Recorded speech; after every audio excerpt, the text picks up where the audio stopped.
Man. Yeah, I'm on there too. All right, let's get into it.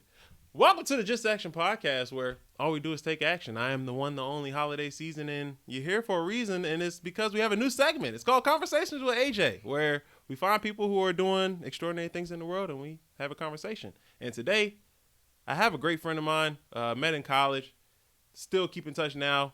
Call us the Tiger Stripes or the Zebra Stripes is what they call us back in the day. It's my boy Cam Sims. What's going on, brother? What's going on, everybody? Thank you, AJ, for having me. Yeah, brother. Hey, man, I'm glad you stepped up, because I didn't know if anybody was gonna say, "Hey, I'm down." You was probably one of the first ones that would say, let's get to it. I'm a big podcast guy. Okay. I listen to podcasts probably more than music, just because my drive to work and all that stuff. Like, I drive all the time, so Yeah. there's not enough music to listen to something new every day. But there's a new podcast, multiple times a week, or you listening to enough of them. So yeah, I'm a big podcast guy. So I was excited when I had the opportunity to come on one for myself. That's tough. What do you listen to? I listen to a few different ones. My main ones, All the Smoke, with Steven Jackson and Matt Barnes. Gotta listen to the White Sox podcast just to keep up with the squad. Knuckleheads with Darius Miles and Quentin Richardson. Yep. Old Man in the Three, JJ Reddicks. Okay. I'm seeing the sports here. I'm trying to think of non-sports ones I listen to. I listen to audiobooks too, but the podcast ones, mainly like sports interviews and stuff like that. So, but the sports ones are always good though, because you're finally hearing those stories of what's going on. That's the big thing. And I don't know if Steve Smith still does his, because I haven't seen it. His was called Cut to It. Okay. Imagine, I think I really like that one, because it was an interview, but they didn't touch as much on the sports side when he was pretty much interviewing athletes all the time, but didn't touch as much on the sports stuff, more so just the person and all that. So I really like that one, but yeah, man, it's just the interviews, hearing those stories, like you said, is like the main thing for me, just conversation. Exactly, and that's the reason we're here today, to just have conversation, get to know people that's around the city, around the state, that's doing things. So, like, coming off the street, somebody doesn't know Cam. I can't tell the story better than you can. What's that initial story? What's that 30-second spiel that you tell somebody, like, who's Cam Sims? Local guy from Richmond, specifically going out in the West End. I've been here my whole life. Just moved back from Norfolk a couple months ago. I was down there for 3 years. Did grad school down there. But I'm just, I'm a regular person. I love sports, talking with my boys. We be arguing, debating sports for days in the chat, on PlayStation. It don't matter. But I'm just a guy, I enjoy spending time with my friends, my family. They mean the world to me. So, I mean, I don't do all too much on the side, to keep up with that sports itch. I think we're gonna get into it. Yeah. I rep high school basketball and stuff like that. That's become a passion of mine. But yeah, I'm just a sports guy, just going through life and try to figure things out day by day. Yeah, and one of the main reasons we met too was during sports. We did intramurals at VCU Cary Street Gym. Shout out to the gang. Shout out the intramural squad. Will. Shout out Will. Will just got married. Shout out Will. I did see that. Will. Congratulations. Congrats. Will was our supervisor. Yeah. That's me and you had met before that, but that was really when we started. That's when we kicking became more. roommates and all that stuff. Yeah. The intramural. For those of y'all that don't know, the intramural is, honestly, I miss it. I'm not gonna lie, because intramural is basically when you go to college, just like you play rec ball and stuff growing up in high school, whatever. It's basically that, just for college kids, and your boys, student org, whatever. You form a team in whatever sport you want to play, and one night a week, you play. And for us as a staff, we're reffing all the games and stuff. Those games were fun as hell, bro. There was probably there's always one or two that was just off, but for the most part, you always had a good shift. It was always gonna be fun. It was I think it was the cream of the crop, almost for college career wise. I had a good time. By far my favorite college job. And actually, no bullshit, ODU intramural. So after I graduated from VCU, I went to ODU for my grad school. I was the intramural grad assistant there. Their basketball, OD. Was it better than ours? Yes. That's crazy part, right? Because we actually got it going, though. But ODU was nuts. And it was a social outing. There were also, people was really coming out. I have a snap on my phone. It was the A League, right? And at VCU and stuff, and like most schools, it's usually like the Greek orgs are the ones that got the most people there because it's a fraternity, sort Exactly. of, whatever. Pull up. But bro, I got a video. It's the A League semifinals on like a Tuesday, just a random night. The whole baseline, people. I gotta stand on the baseline to keep people from coming on the court. There's people up on the track above watching. Like there was probably 200 people there. That's watching great. A random A-League game. And it was lit. Dude hit a buzzer beater. Oh yeah. But like that's lit. I mean, it was ODU, it was just basketball was just different. Like it was a social outing. Like they really had dudes that could hoop there. And there's more height. That's what it was. Okay. Really. Like there was a lot of A-League teams, they'd have got like multiple guys that are like 6'4", 6'5". Oh, okay, yeah. You had people that probably went there to walk on, didn't make it type. Yeah. Okay, I can see that. And then you had that at VCU, but not necessarily Not like as much. Yeah, or like the real deal. I feel like not to like shit on ODU, but like it's not the 18. You know what I'm saying? So like you'll get a 6'4" dude that probably go there, won't make it.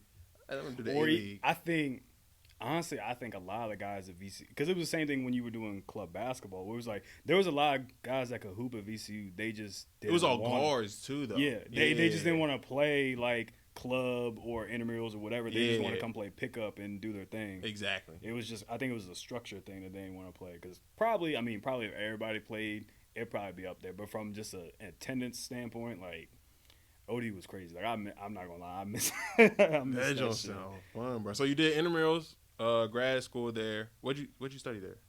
I was sport management. Sports management. Okay, cool. So you come out of ODU, finish college life, sports management. What'd you get into? So I started working at the YMCA down there. I was the regional sports director for like the 3 Chesapeake YMCAs. So I was just basically doing the same thing that Will was doing, where I was just like coordinating and like programming all the leagues and stuff like that we did.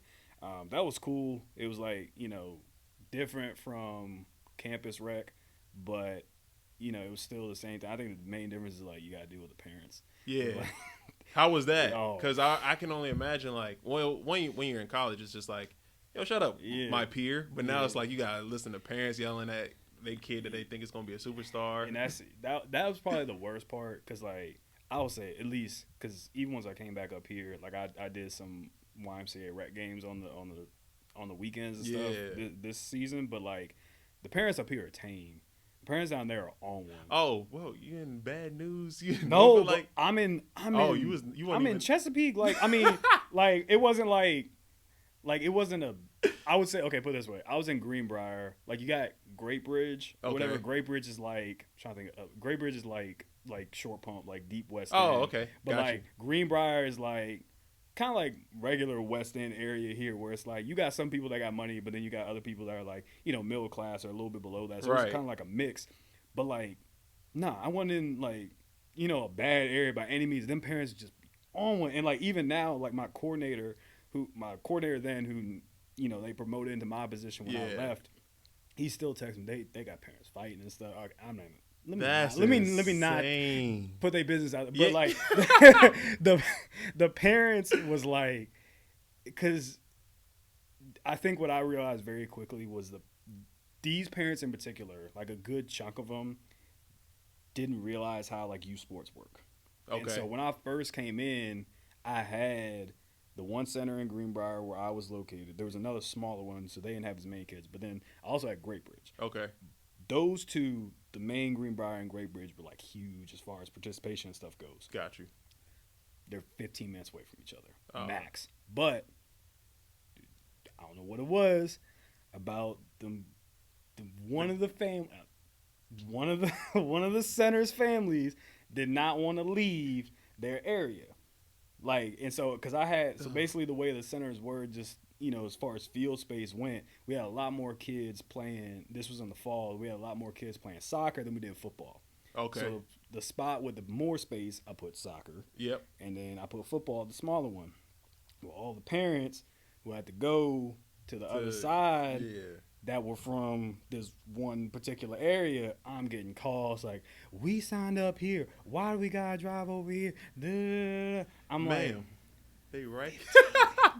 She's like, and I had people like, well, it already takes us 10, 15 minutes for us to get to here, and then we gotta drive another to get to the other spot. I'm like, look, like, I was I was stuck between a rock and a hard place because it was like I barely had any staff. Yeah. And so it was like I kind of had to do what I had to do, but at the same time, it's just like, do y'all not realize like it's normal to like travel for like in regular rec leagues, right? When you grew up playing, Bro. you don't practice at the same spot. You're gonna practice at this school this week, this school next week. It's all in the same New community, bro. We was going to Big Ben. Sometimes we at school. Oh, I didn't even think about that for basketball. Yeah, we weren't even at school sometimes. They'd be like, yo, meet us here. And then I got to the point where I was driving them there. But, like, at one point, I was like, all right, I'll see y'all at Big Ben. Like, yeah, not even going to the school. Like, it's normal. And they didn't that was the hardest part. Like, they just didn't, like, I'm having to, like, explain to y'all, like, this is not uncommon. This is not a YMCA. This is, like, normal youth sports. But, like, right.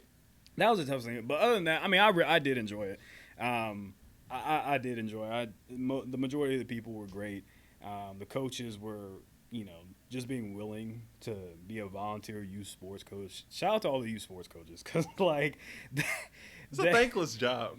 Well, you definitely get your thank yous. But definitely. In the middle of it, it's just like, especially depending on the kids you get. Because if you get kids that are like easily distracted, them practices are hell. Oh man. Showing up, I can only imagine showing up on like a Wednesday night to try and practice. Yeah. You just got off work, and you just trying to put it in one set. You ain't even trying to do nothing crazy. Kid over here, Johnny. Hey. And yeah, I can only imagine. I ain't gonna lie to you. I was with New Community. I just had them run. I ain't gonna lie. I was just like, hey, bro, y'all don't want to listen? It's cool, bro. Y'all can listen to this whistle. Go. Shout out New Community, and I need to go see Eric. Yeah, you should. I need to go see Eric. Yeah. Is Trey still coaching there? He was. Yeah. I'm glad my like little coaching tree like is still like alive. Cause let's see, I got you. Yep. And then we got Daisy, right?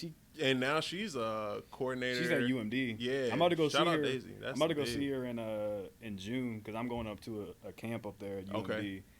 So I already like message her. I'm like, I'm gonna go see what's up there when I'm up there. And then Trey's coaching, and yeah. So I got a little coaching tree. Yeah, that's crazy. I didn't even think of it like that. So you got me started with basketball, and then you ended up like working there for real. Yeah, I was actually like a teacher.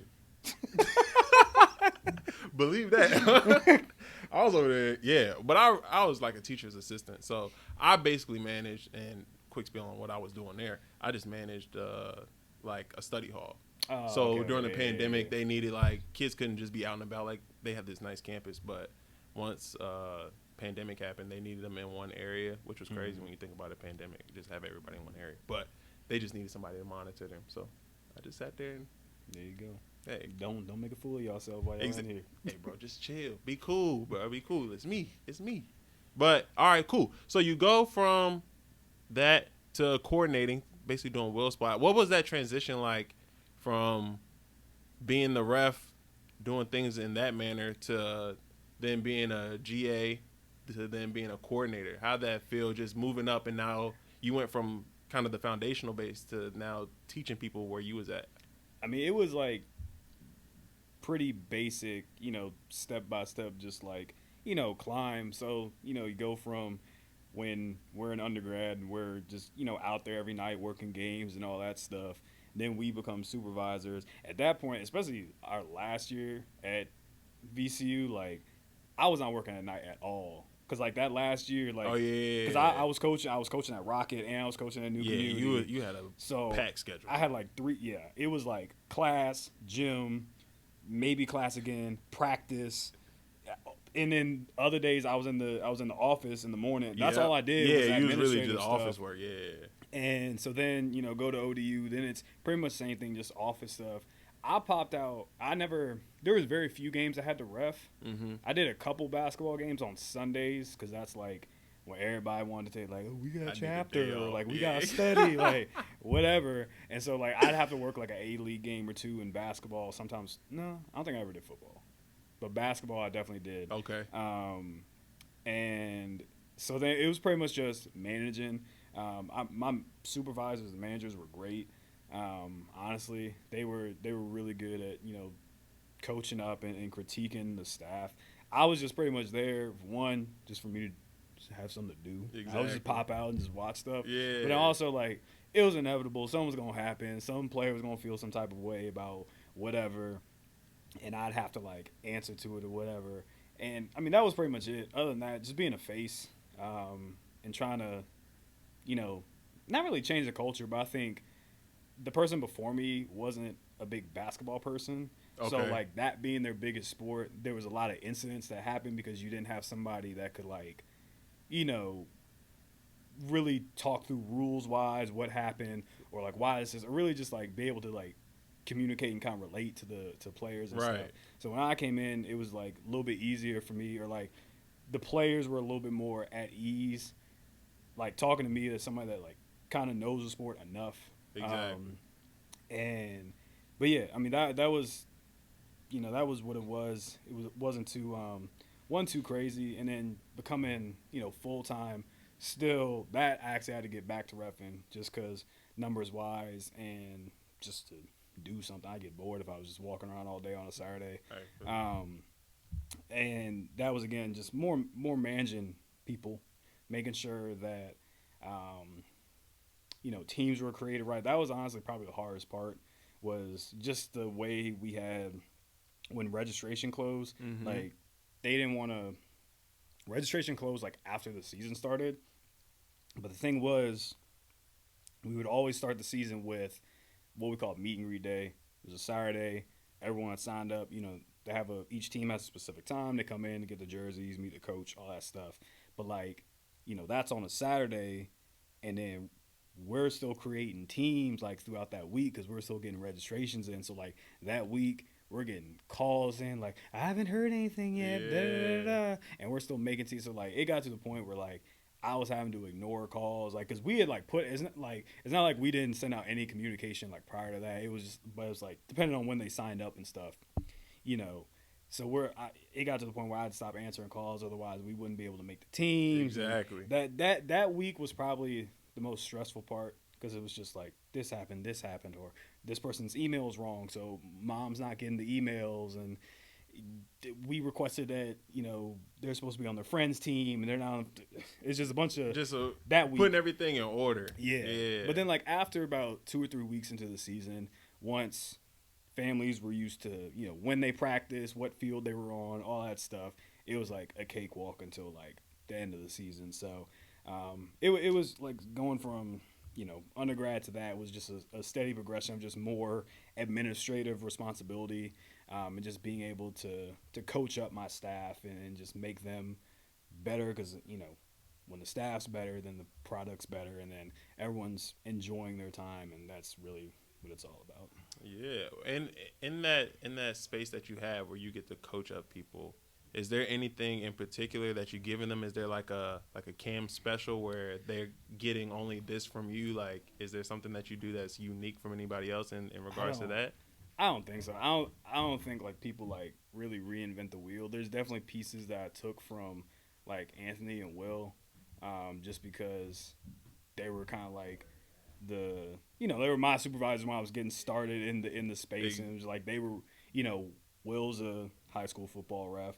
Anthony was reffing high school basketball at the time. I don't know if he still is, but like, we had two people that were, doing it to some extent. Yeah. And, we got a lot of feedback from them, and from their experience, they learned how to evaluate. So like the pieces I really took from them was just, asking people questions. Like when you're evaluating somebody, like don't tell them the answer, like walk them to the answer. Mm-hmm. Like if we're talking about positioning or something like that, like, okay, this, if y'all don't know reffing terms or whatever, we're talking basketball, right? You're in the lead position right now, and the ball is opposite of you. Where should you be positioning wise? Like, you try to get them to say like, oh, I should be in close down right now, Yeah. right? And stuff like that, where you kind of walk them to the answer, because it's like if you just tell them like, oh, you should be here, you should do this, you should do that, like you don't think through that. And if you think about when you were a kid learning whatever, sports, school, or whatever.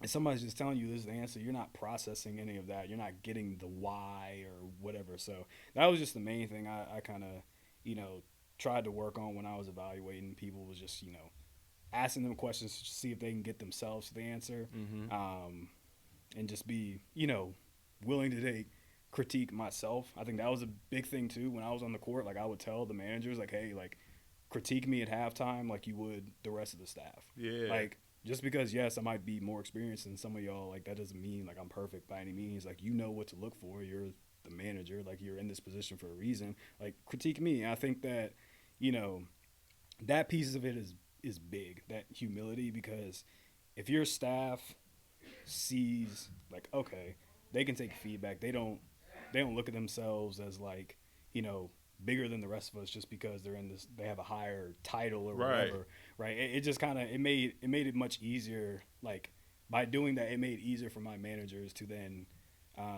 evaluate my staff, because they're like, okay, like you're supposed to be coachable. Like they're trying to help us. Yeah, I like that. I like that a lot for sure. Just being like being able to be critiqued, even if you're at that time like highest level. Like still, I want to learn. I still want to be like working on the craft. I think that's real big. And speaking of you reffing and being critiqued on that level, we were talking earlier. You said, "Hey, you trying to take this thing to the next level." So tell me a little bit about the reffing, where you're at now, and where you're trying to go. So, last season, so the 2021-22 season was the first year I started officiating high school. So I think that was probably like year 5 or 6 in total. Like I've been reffing since intramurals, and like I don't know, whenever I got hired in like 2016 or something like that. But then high school was like the next step, and like you think you're like pretty good because I will say like having that intramural background like benefited me a lot, especially having Anthony as my high school certified official. Shout out A Horn. Yeah. I remember I pulled up to Thomas Dale and he was just on the baseline. I was like, what is Anthony doing here? It was crazy. So shout out Anthony, bro. Having that was create a good foundation for me, but then it's like all the administrative stuff and the processes and the weird plays that comes with high school.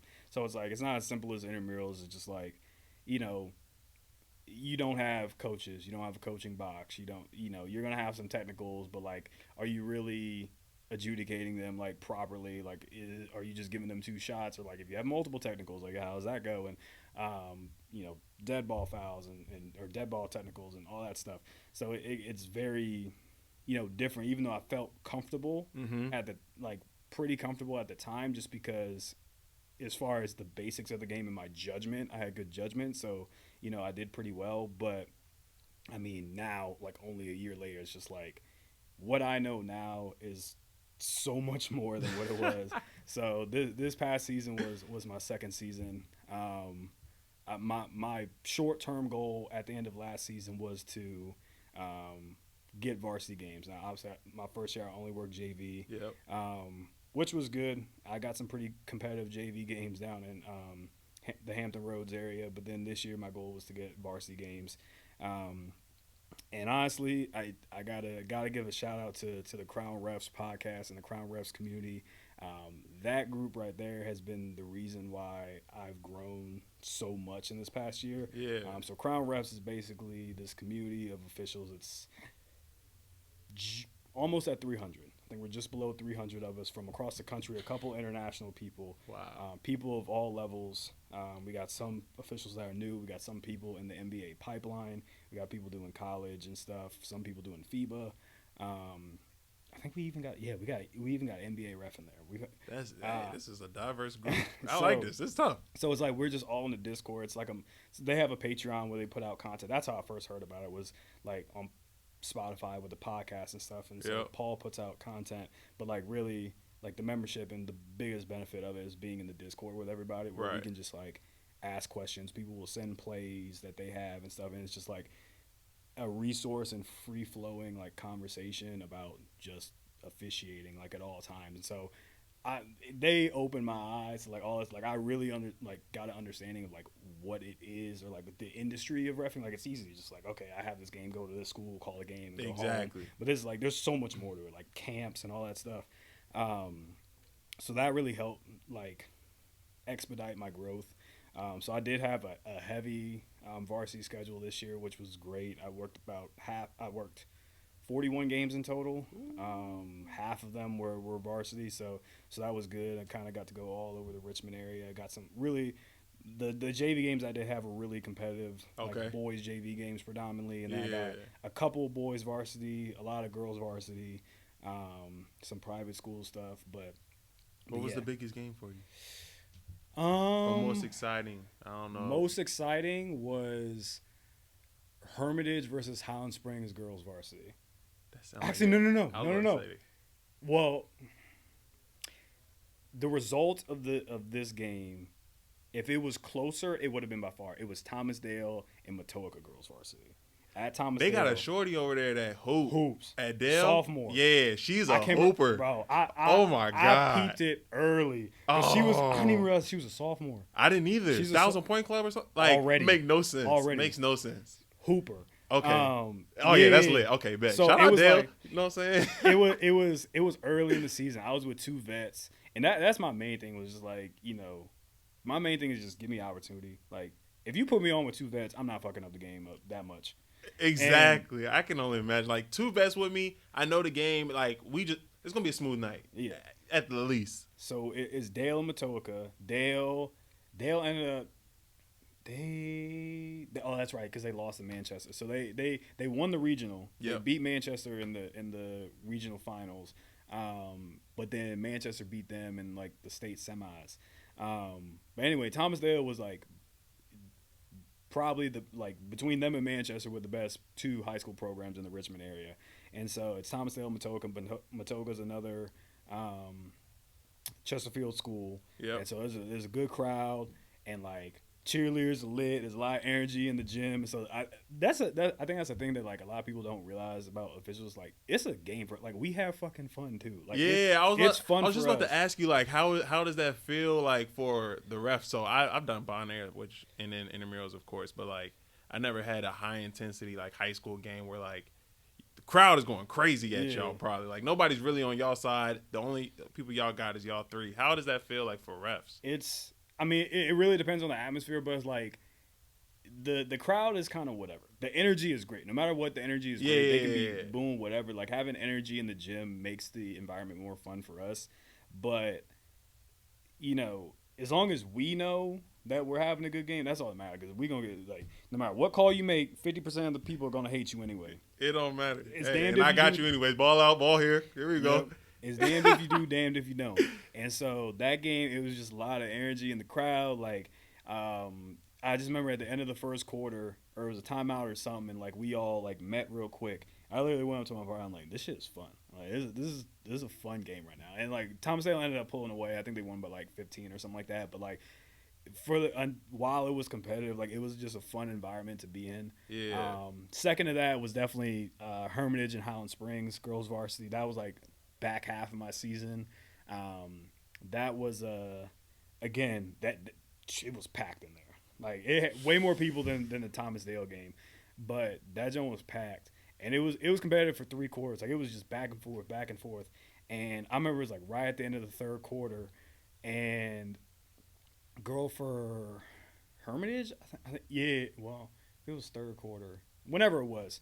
One girl for whatever team is going to the basket. She gets fouled. She's going up for the shot. The ball starts rolling around the rim. And low-key in my head, I'm wanting it to fall because I know the crowd's about to go. I wasn't on. It wasn't my call. Oh, okay. I wanted for it to fall just for the crowd to go crazy. And it went in, and everybody went nuts. It was like, it's just fun. It's fun for us too. Like, at the end of the day, like, refs get a bad rap, whatever. Everyone tells us we were trash. But like, we're fans of the sport. Like, we love this. That's why we do it. Like, if we put up with all the shit that we put up with just to like get paid whatever we're getting paid for that game, like, we gotta love it too. Exactly. And it's fun. But those 2 games for sure were like most fun games of the year for me. That's exciting. Hey, you don't got me excited just thinking about that. Like, man, and you got it's basically floor sleep. You want the size, man? I might hit you after this. I ain't gonna lie to you. My dad been telling me for a while. He's like, yo, bro, you know the game. Hey, it's great side money.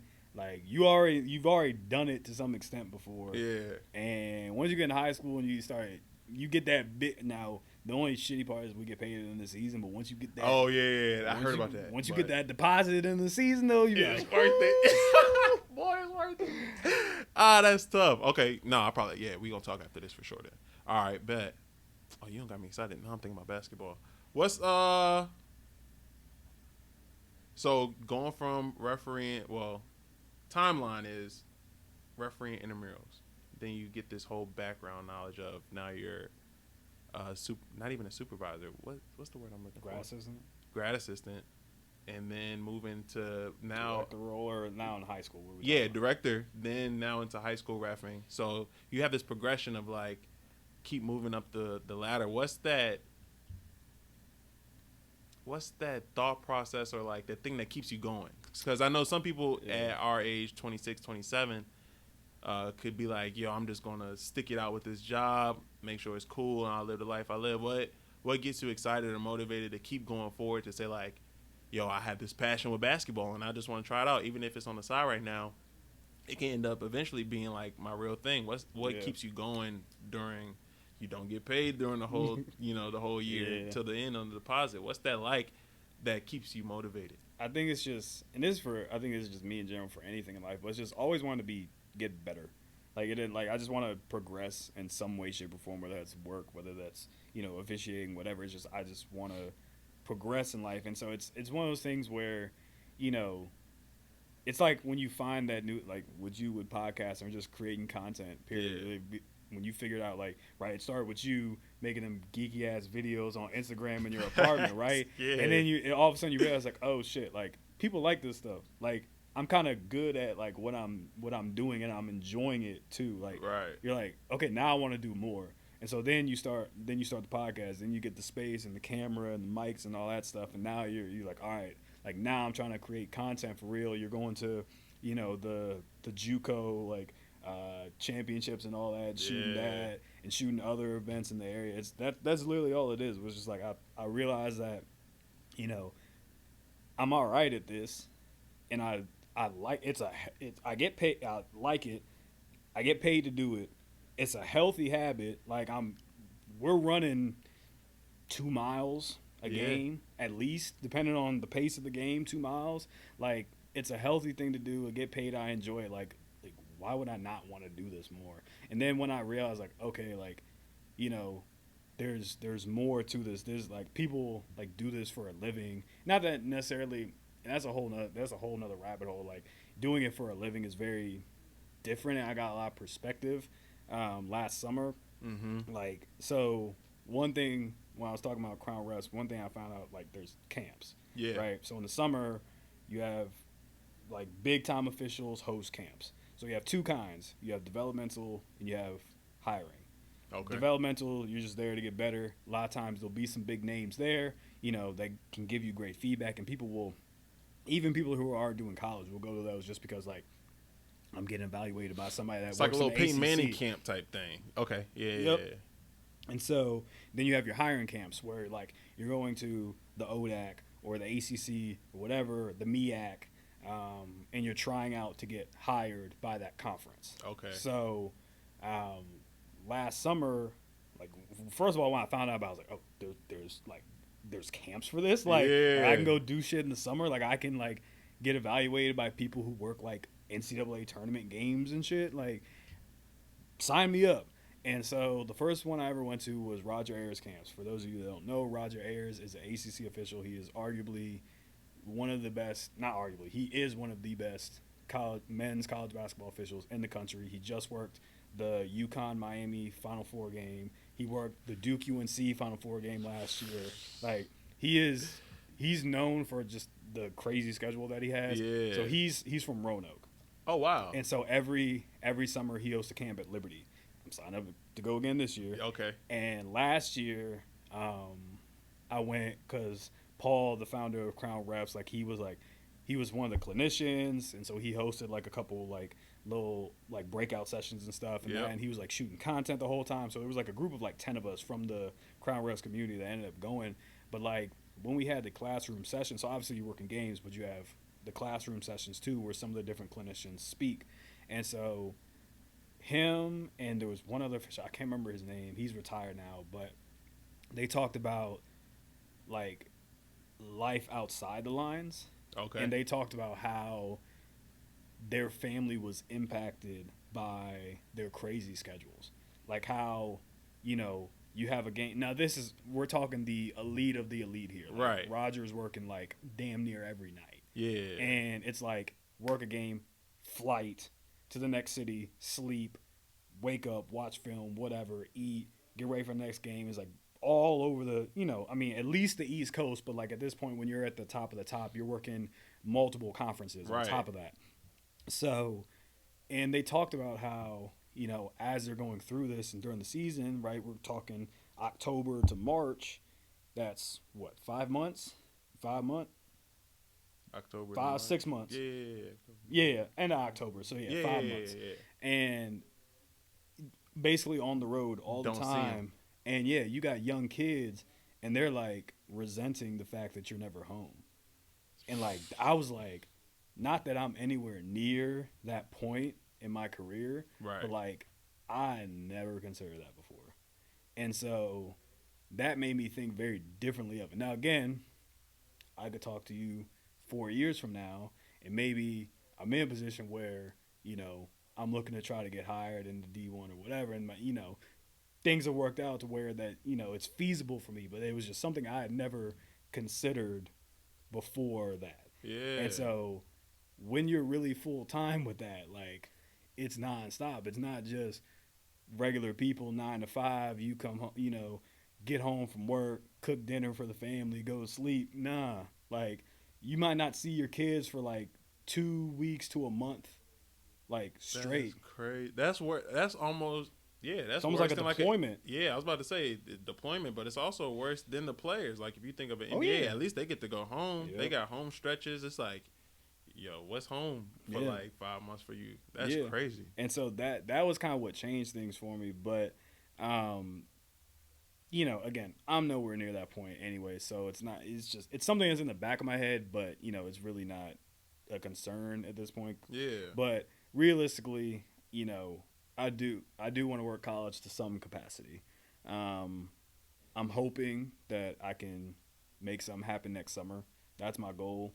We're gonna speak it into existence next summer, somewhere in college. I don't know where it's gonna be, but we're gonna have Cam send us a photo, and we just gonna play this back. It's gonna be Cam somewhere, right? Hey, with the zebras on, baby. College. I'm speaking it into existence for you, brother. But yeah, that's the goal for next summer. But yeah, it was just learning what it the industry as a whole, how to these camps in general, how to really get in the rule book, how to evaluate yourself on film and stuff like that. It's just like it's so much more than just calling the game itself.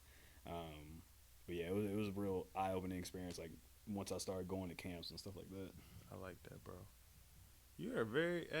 You on the path to something cool, man. I'm glad that we able to. Hey, I might need you to sign something before you leave because it might go crazy. And it's like, hey, man, he was with Conversations with AJ. He told us what was going to happen, brother. I was just there for that.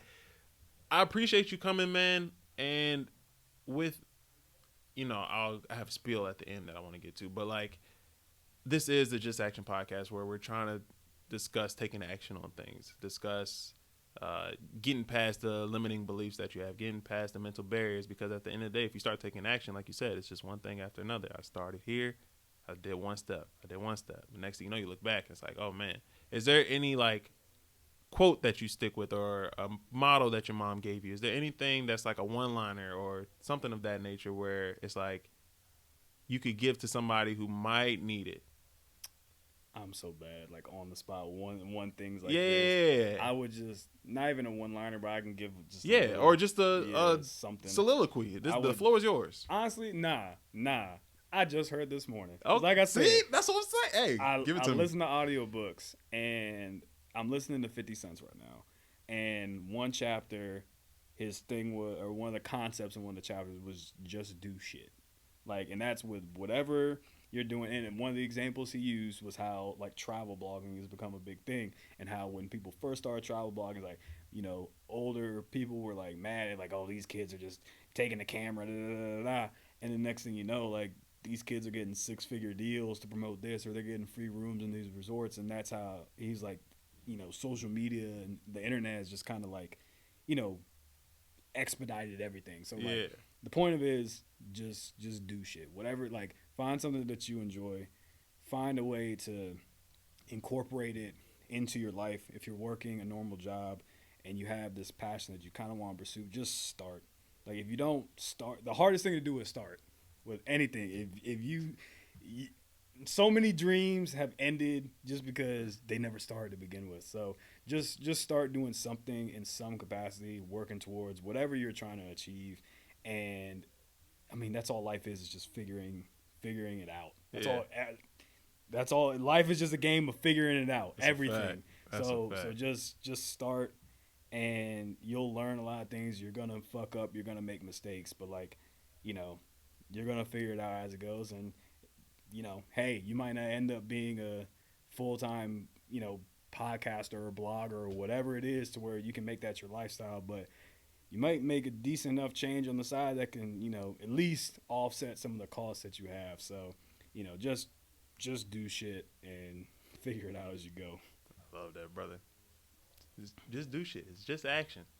I couldn't put it better myself.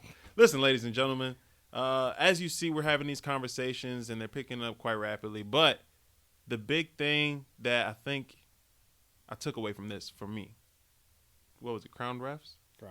Crown Refs. It's a community. It's a network. Ladies and gentlemen, we're trying to bring a network. ADJ is hosting the network April. Don't quote me on this.